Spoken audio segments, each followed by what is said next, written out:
Welcome to Off the Page, the show where we talk with Colorado authors to get the story behind the story. I'm Stacy McKenzie, a librarian here at Mamie Dowd Eisenhower Public Library in Broomfield. I'm so happy to be talking to Mary Yoakum. Mary, welcome to the show. Thank you. I'm so glad to have you here today. The first thing I want to ask you, same question I ask most of my authors. When you are not writing, what are you doing? Well, currently I am the program assistant for the ambassador program out at Denver International Airport. Those are the guys with the white hats and the tan vests that help people find things, guide them along their journey.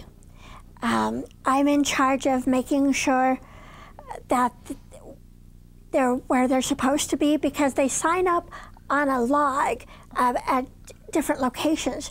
So they need to be where they're supposed to be, how many hours in each spot, because some of our people like to be little butterflies and go here and go there. So management wants to know how many hours in each position they are. So that generates reports. And so not only that, we're in charge of making sure their badge is current, because they have to get FBI clearance. Oh my, yes. Yes.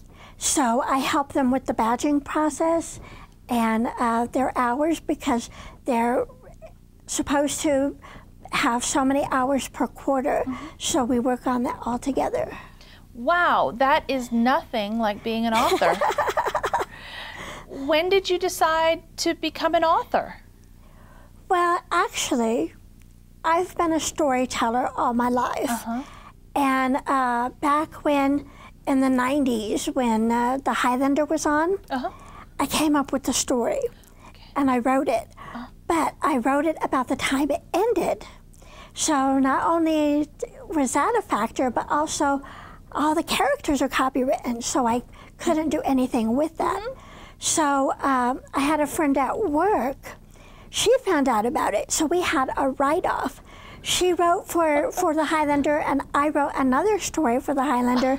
After 3 weeks we got together, she said, "You win." You win. She gave it up. It up. That's great. So I also did writing for children's church in my church. And so that got me into the writing, and I've been writing on this one story for a number of years. I pick it up every once in a while, but lately, a couple years ago, I decided you need to do something you can sell. So I sat down and I put my thinking cap on, and I started the process. That's a wonderful story, and it started with fan fiction, sort of like PD. So that's really interesting. So what is your favorite type of genre to read, or what romance, of course. Romance. That makes sense. I read it, write it, live it. My favorite authors are Catherine Coulter, Nora Roberts, writing as J.D. Robb. Gotta have some drama in there. Yes, good. Iris Johansson, love her Eve Duncan series. Susan Mallory, Susan Wiggs, Linda Lyle Miller. Okay. Yeah. Yes, all romance with some good plot in there. Wonderful.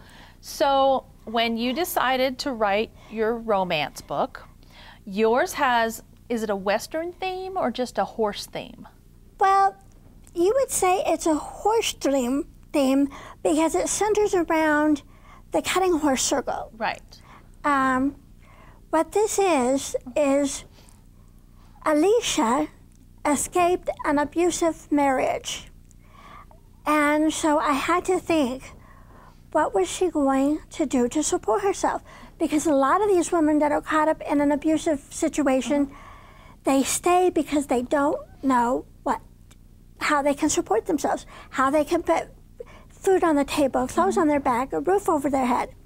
So I put my thinking cap on and I said, okay, what if she works with horses? Then I thought, okay, who would her love interest be? Well, okay, she could fall for a vet in the process of working with horses. So I went to the library and I looked at some books and I settled on Linda Campion's Training and Showing Cutting Horses. That's basically my resource, my Bible for this project. That's wonderful. So you had research to do for this book? Oh, most definitely. I also contacted the National Cutting Horse Association to find out about the circuit and to find out about the horses in general.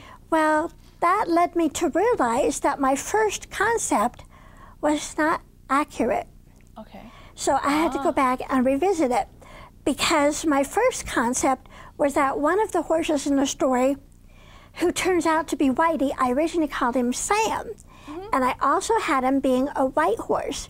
Well, through contact with the National Cutting Horse Association and through a trainer, I found out you don't do white horses. They are very rare. They're just not out there. So I thought, okay. And also the name Sam is too simplistic for these people. They sent me the Cutting Horse Chatter, and one of the prominent horses was Dual Smart Kitty. Wow. So I thought, okay, how can I find a name that is something like that? So I thought about a black horse being a foal and him playing with cats in the barn. That's how he gets his name, White Cat Dancing. Oh, wow. You know, I often ask how authors come up with the names of their characters, but I never thought about the name of the horse character having to be researched so much. So I want to mention the title, For the Love of Cutting Horses. And what is cutting horses? What does that mean? Cutting horse is a specific type of horse that works with cows. Okay. They either work on the ranch with the cowboys or they go on the circuit. And what you do in the circuit is you have a pen and they lead a certain amount of cows in, and then it's the horse, it's the job of the horse and the rider to select a cow, cut him out, keep him away from the herd, and eyeball him for his movements for a certain amount of time. And then once that time is up, the rider releases the horse, they go and select another one.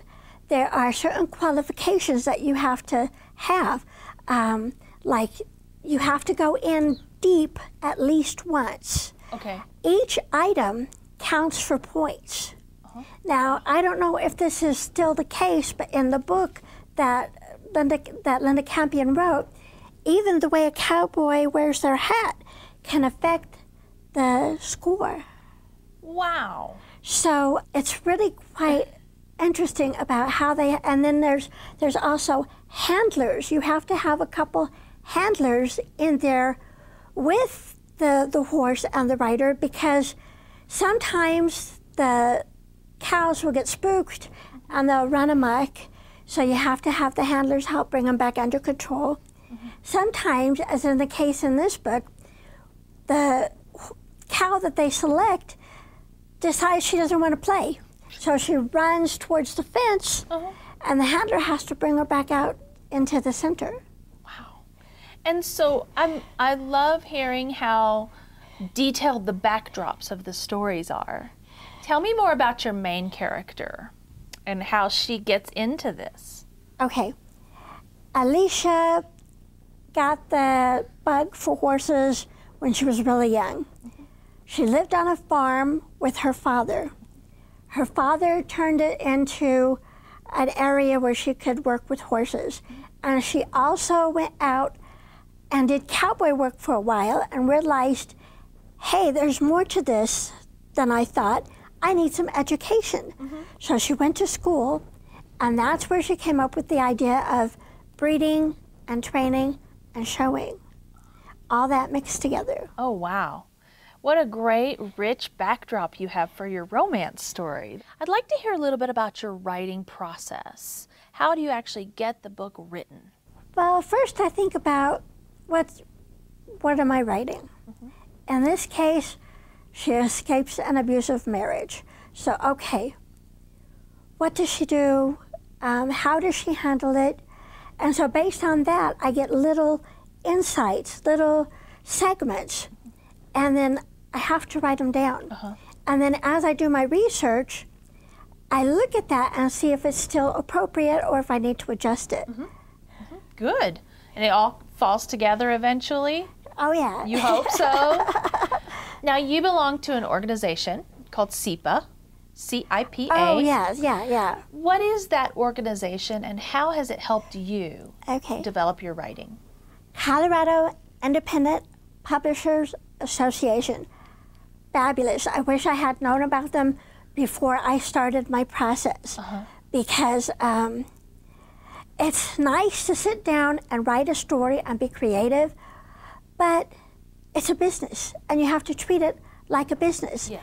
And when you're writing, you're not thinking about the business part of it. So you have to have guidance. You have to know resources to help you with that. SEPA has publishers. SEPA has editors. SEPA has writing coaches, web designers, everything. I used one of their web designers to help to create mine. Anything that you could possibly think of. Even they help you with marketing. There's somebody in the organization to help you with marketing. That's what I'm working with right now. So you have to treat it as a business. If you don't know what it is, then you need to join SEPA so that you can learn the ropes. I agree. They're a wonderful organization. I met you at a meeting there, and look at you now. You've gotten another marketing opportunity. Mary, what advice would you give to a new aspiring writer? Well, first off, you need your research. Next, you need to figure out how to sculpt your story. Then next, you need to figure out a business plan because it is a business. You have to take care of that. And then you can take off from there. I like that. That sounds great. Lots of good advice there. If we go to your website, what can we find on your website? What information is there for us? Well, right now, the only thing you find on it is my first book. I am in the process of writing more. Great. So eventually there will be other stories, other opportunities. Do you have you already started actually writing another book? Oh, yes. It's called Shattered Love. Oh. And it's about a woman who has Turner syndrome. Now, what that is, bare bones, there's a lot to it, but bare bones, each cell has 46 chromosomes in it. Turner's only has 45. When you look at the makeup of the two X's, the second X is either non-existent or broken. That creates a lot of issues. One of them being infertility. They don't have the right plumbing to have a baby. So this woman she's married to a television producer, and at the start of the book, she comes to his work, finds him messing around with his intern, and also you find out the intern is pregnant.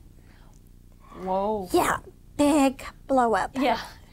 And so there's a lot of him not knowing what he's going to do about his job because that's sexual harassment. Sure. So I had to do research on that. Wow. And then also I had to do research on adoption because she came to the conclusion that she wanted to adopt this child because that's one of her dreams, to raise children. That's why she's a school teacher, is to be with children. So part of her taking him back is, number one, you get a vasectomy. Because cheat on me once, you go to cheat on me again. I'm not going through this. Number two, I control the checkbook. Uh-huh. Number 3, we adopt that child. That intern has a child, we adopt it, we raise it together. Wow. And so it's them working out the relationship. That's a strong female character. Very strong female character. Yeah. I'm into strong female characters. I can tell from this one and that one. I'd love to hear about another project you're working on. Tell me about what you're working on next. Oh, they're all in my head. Oh, brave. Yeah. And does it just and keep... I'm always collecting books for research. Uh-huh. Down the road, I'm going to do a book on, it's not actually my family history because what I know is just verbal passed down. Mm-hmm. But I have 2 characters. One is Irish, one is Indian, and it's about the time of the Civil War. Uh-huh. So it's everything they go through together. Mm-hmm. So you'll get into a historical romance. That one will be, yeah. Yes, so much research. How much fun. Yeah. So tell me about the publishing process also. How has that been for you? Strategic publishing. Uh-huh. And they've been pretty good so far. Uh-huh. They offer everything.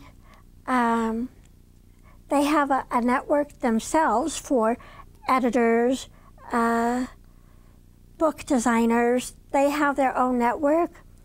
But when I joined SEPA, that just became a better fit for me. Uh-huh. So they still have that opportunity for me if I need it. Wonderful. Yeah. It's good to have more than one opportunity. It's good to have a lot of opportunities, right? Yeah. Yes, yeah. Very good. Thank you so much, Mary, for being on the show. Mary Yoakum's book, For the Love of Cutting Horses. We look forward to getting that, and we'll send some people to your website too. Check your local libraries for the books that we've talked about on today's show, and join us for more next time on Off the Page.